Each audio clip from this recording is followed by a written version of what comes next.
Hey guys, welcome to my channel, and in today's video we're going to be covering Anastasia Beverly Hills cream blushes. Now ABH actually released a series of cream products for the summer and they released 5 cream blushes. I am super stoked to actually be talking to you guys about this because cream blush is kind of my thing. This is just like what I can carry in my hands, but it's kind of a thing for me. I'm stoked. I mean, they sent me 2 shades out of the 5 that they released. So let's get to it. The first one that they sent me was Latte and the second was Soft Rose. First, let's talk about Latte because it's the lightest shade from the range. Now, when I first opened this and I saw this, I was like,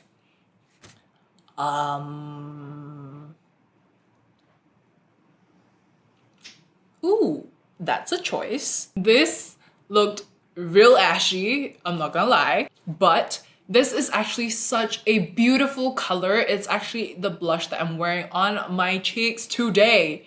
Do you see how pretty this is? It looks super ashy in the tube. However, when you wear it on the cheeks, it becomes this super pretty, neutrally like everyday blush. It's almost like a nude pink, and this is the kind of blush that I feel like you can wear for everything, every day. Even if you're doing like glam, if you're going for like a cool tone eyeshadow, warm tone eyeshadow, I think this works very well. It's super pretty, and again, I feel like a lot of people, if you were to be able to open this up in store, you're probably gonna be like, ah,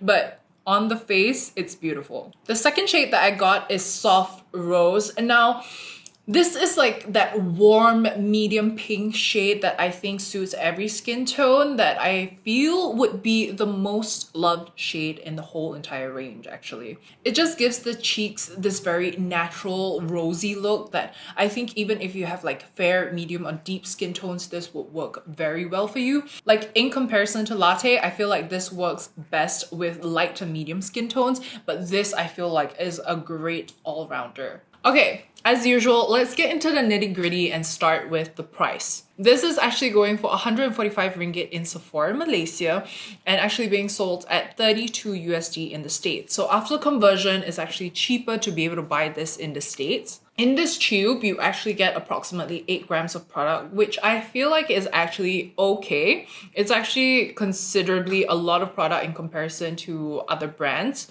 And in general, I feel like blushes are more expensive than bronzers for some reason. I don't know why.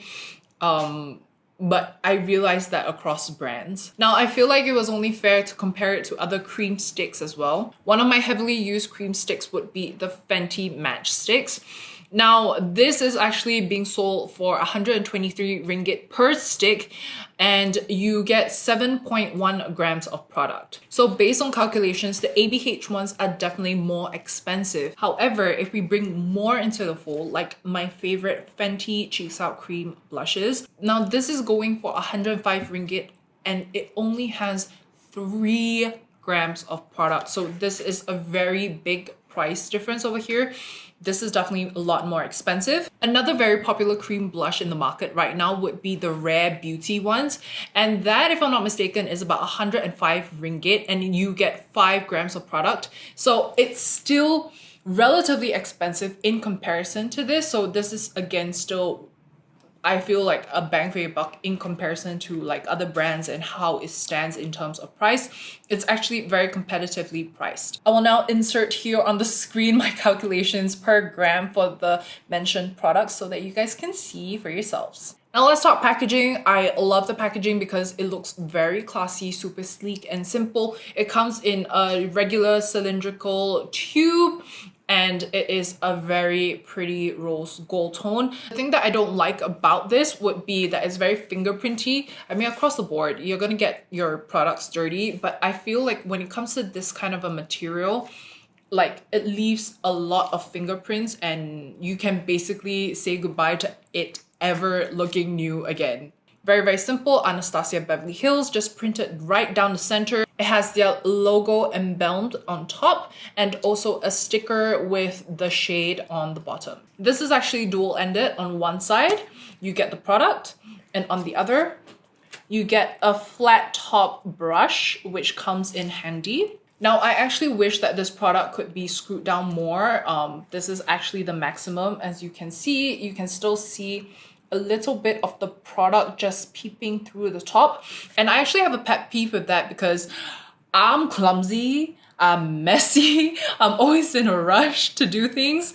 And I don't have the time to be like really careful about putting back the lid. In fact, the first time that I used it, I actually nibbed the top of this and like my heart sank.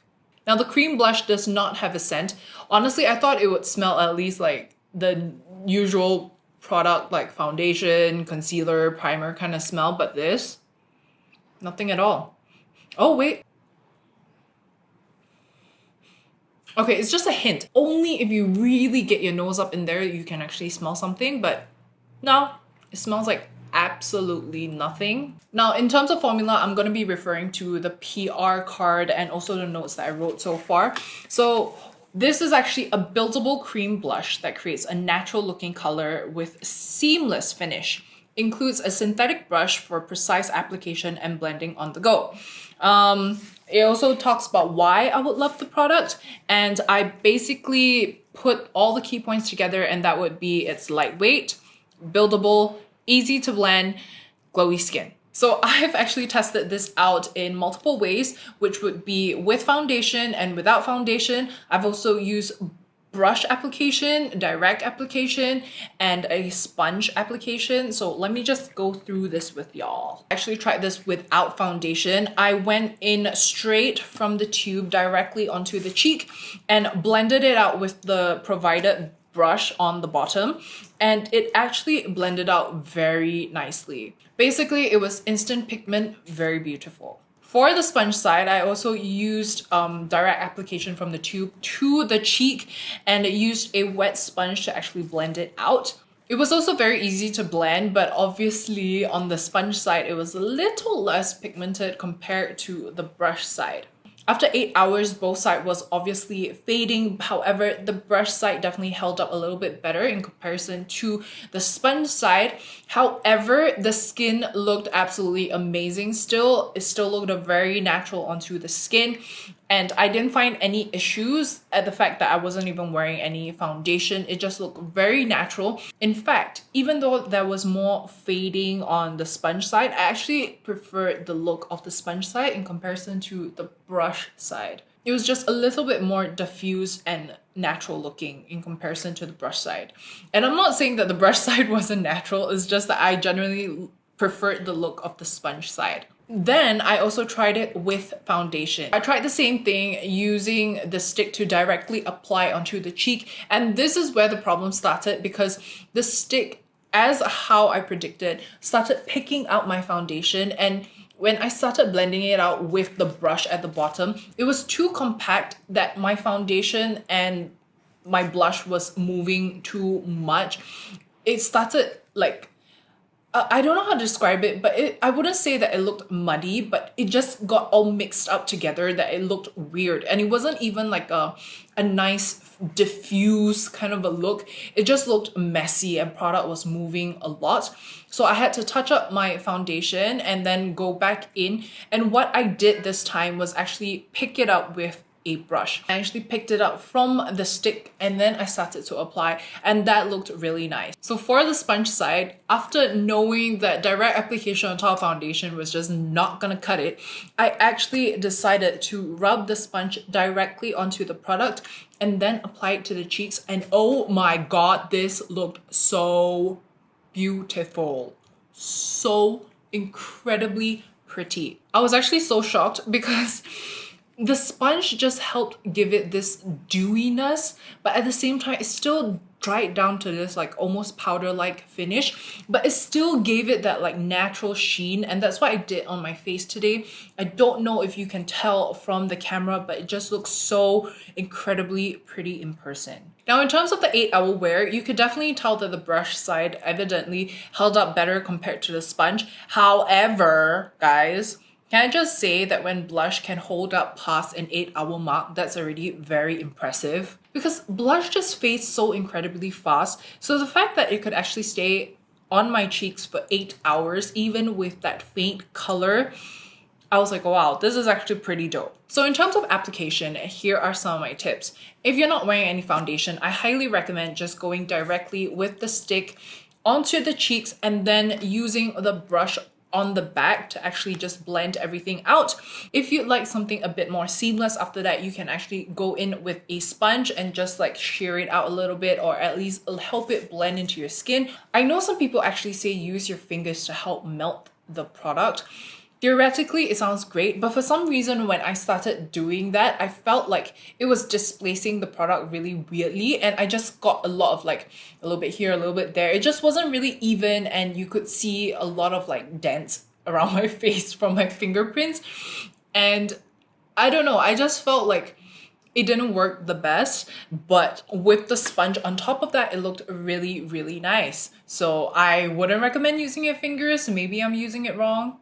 I don't know, but that's just my take. I know some people, to have more control, they like rubbing the product onto their hand first, warm it up, and also display some product and then pick it up with either a brush or a sponge. You can do that, but I feel like this is so creamy, you don't necessarily have to melt it down even further. It already works like great.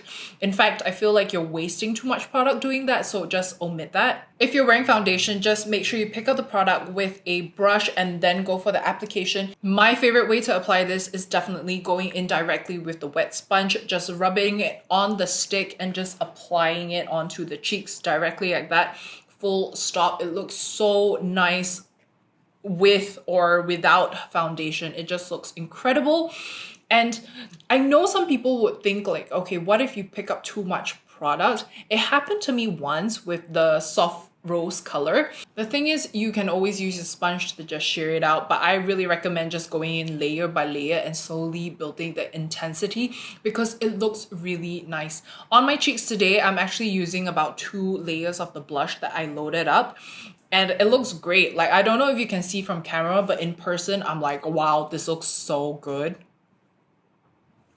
That's right, self-compliments. Based on what I just said, I do actually have a bone to pick with the brush. Now, this brush is a lovely feature. However, it is just too dense for this. Like, the bristles are way too short and it's just too compact, which theoretically is great, but I feel like for this product, it just doesn't work. The fact is, I feel like you would probably use this if you're not wearing foundation, but most of the time, I know a lot of beauty lovers would probably be wearing a base. And if you're gonna do that, you're just moving too much product and it just doesn't look good because of that. I feel like what would have worked a lot better, if I could make any improvements to this, would be one, how cool would it be if this brush could actually screw off? I mean, like, that would have been really cool. Probably a disaster if you don't screw it back on, but that would have been really good. 2, if the bristles were longer. This is just too short and too dense for me for this particular usage. But can you imagine if this brush could actually be detached?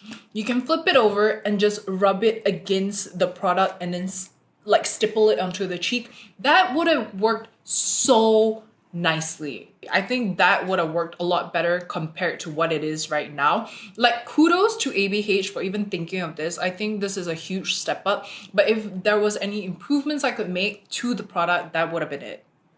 If I were to compare it to the Fenty Cheeks Out, which is like my favorite cream blush, I would say Fenty still wins because of its versatility in terms of the shades. However, I will actually give ABH a really big thumbs up on this product. I think the formula is great. It wears beautifully on the skin. They definitely triumph when it comes to price range. Yeah, the ergonomics could use a little work, and I feel like they could use a lot more shades in the range.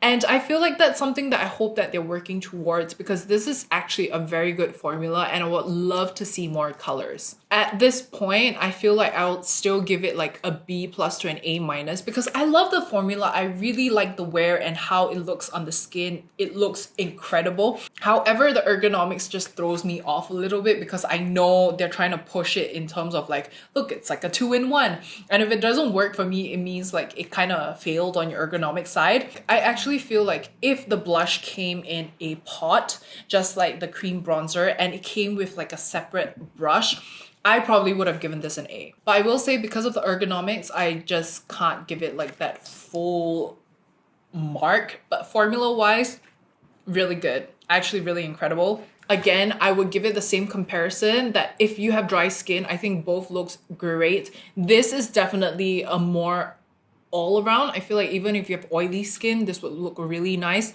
This would probably, I don't know, over time I feel like oily skin just wouldn't go well with this because of how it melts so fast. But this, guys, this is actually worth a try. The fact that I'm reaching for these when I'm doing my makeup, I feel says a lot in terms of how a product is good. So that's how I said this is actually really worth it. Would I recommend it? Yeah, recommend it, but I'd also tell the person don't bother with the brush unless you're using it without a base, and to use it as the sponge because it looks beautiful that way. Oh yes, and also a fair shot, stick to stick.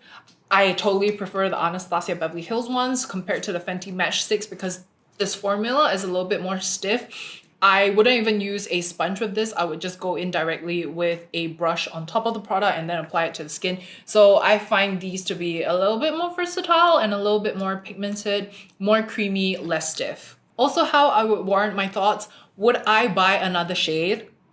Yes, I actually would. I was eyeing the corally shade as well, and I was like, ooh, that's kind of pretty. So who knows? Maybe over time, I'll even buy that shade. We'll see. Alright guys, so that concludes my video for today. I hope you guys enjoyed it and found it helpful. If you did, make sure you give it a thumbs up and share it to whoever you think would find this useful. Subscribe to my channel if you'd like to see more, and leave the comments down below in the comment section anything you guys would want to see, because after this I'm gonna be talking about their concealers. Yes, I got that MPR and I have some thoughts. So if you guys are interested, make sure you subscribe and stay tuned for that video, and I will see you then. Bye.